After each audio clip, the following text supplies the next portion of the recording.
En Israël, vous le savez, la violence est désormais quotidienne dans le pays. Mathias Inbar, on va vous retrouver au sud de Jérusalem, dans le Gush Etzion, où les attentats sont nombreux depuis 3 mois déjà. D'abord, est-ce que la population a désormais accepté la menace terroriste comme une partie intégrante de leur vie quotidienne ? Oui, bonjour Barbara, la vie continue ici. Cela faisait presque 2 semaines que je n'étais pas revenu ici dans le Gush Etzion, où la présence militaire est toujours aussi nombreuse. Et finalement, comme je disais, la vie suit son cours, même si les regards se font insistants. Lorsqu'on est arrivé en voiture, on a commencé à sortir notre matériel et les regards se font sentir. On regarde à droite, à gauche. Effectivement, la vie continue, mais on sait les attentats peuvent arriver à n'importe quel moment, notamment sur cette route numéro 60 dans le Gush Etzion. Voilà, un attentat qui peut surgir à n'importe quel moment. Est-ce que les forces de sécurité sont toujours aussi nombreuses dans le secteur, là où vous êtes ?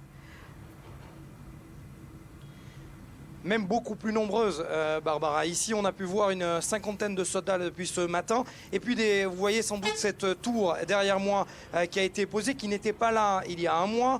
Des barrages filtrants sur cette route numéro 60. Des soldats qui font des rondes autour de ce carrefour du Gush Etzion où il y a eu une quinzaine d'attentats à l'arme blanche et à l'arme automatique depuis le début du mois d'octobre, depuis cette intifada des couteaux. Bref, ici, la tension est toujours présente et on la ressent minute après minute.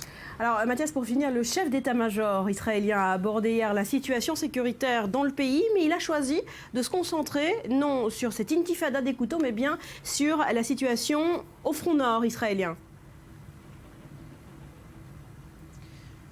Oui, on assiste à véritablement un jeu de coq, tout simplement, à savoir le chef d'état-major de l'armée israélienne qui répond directement, et c'est assez rare d'ailleurs, directement à Hassan Nasrallah, le secrétaire général du Hezbollah, qui a de nouveau déclaré que la riposte était imminente du côté du Hezbollah après l'élimination imputée à Israël par le Hezbollah de Samir Kuntar, et Gadi Eisenkot, le chef d'état-major israélien, qui a déclaré que celui qui veut s'en prendre à Israël en paiera le prix lourd.